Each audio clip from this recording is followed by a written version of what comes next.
संभल के, कबीरदास जी का दोहा है कि बोले चाले संभल के और बैठे सोच विचार, कबीरा ऐसे दास को कबू ना आवे। हाँ अच्छा, बोले चाले संभल के ऐसा क्यों कहिए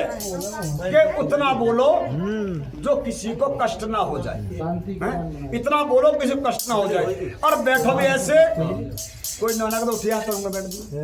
तो उनकी बोले चाले संभल के और बैठे सोच विचार, और कबीरा ऐसे दास को कबू ना आवे। हाँ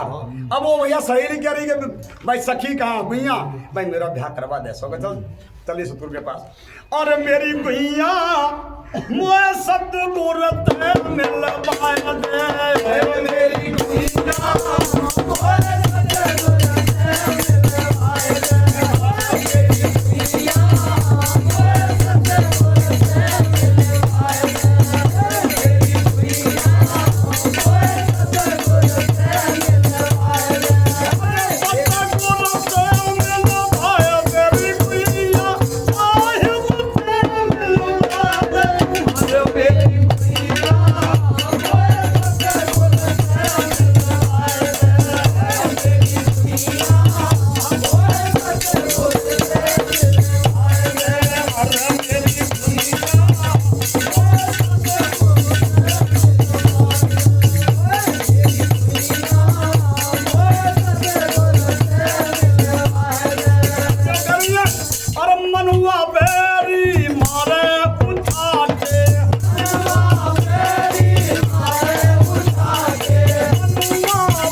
मनुआ बेरी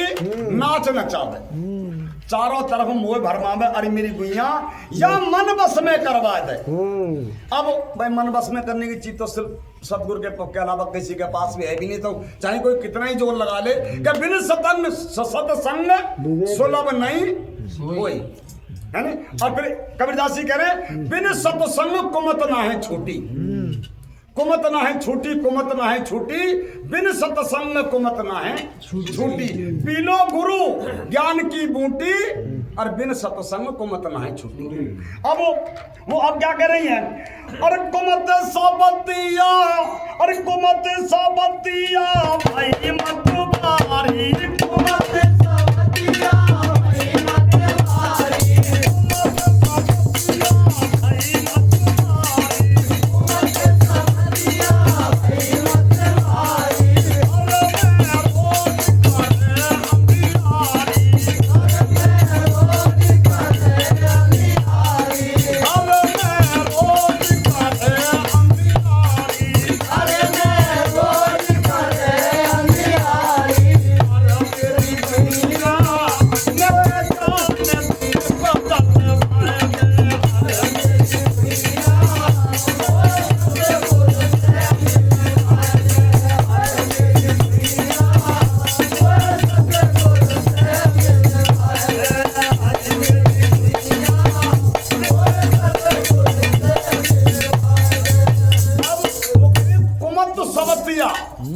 कुमत को सोच बता रही हो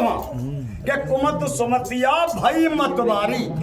और घर में रोज करे अंधियारी। अब शौक मेरी शौक है एक भाई बड़ी मतवारी है, सुबह उठते ही भाई मैंने बोली कुछ कि ऐसी बाणी बोलिए, ऐसी बाणी बोलिए जो तुरंत लड़ाई हो, और ऐसे सुमत बोलिए जो तोसू थाड़ो, है नी। तो उनने की सौत रोज घर में सुबह उठते ही किचर किचर करवा दे, और पूरे दिन मेरा मनुआ बन लगे ही ना है, तू मेरी गुइया मैंने ज्ञान दीप चलवा दे, मैं अपने ज्ञान से उसके या कुटिले पर को कैसे काटूं और मेरी गुइया वो सतगुर तय मिलवा दे और मेरी गुइया वो सतगुर तय मिलवा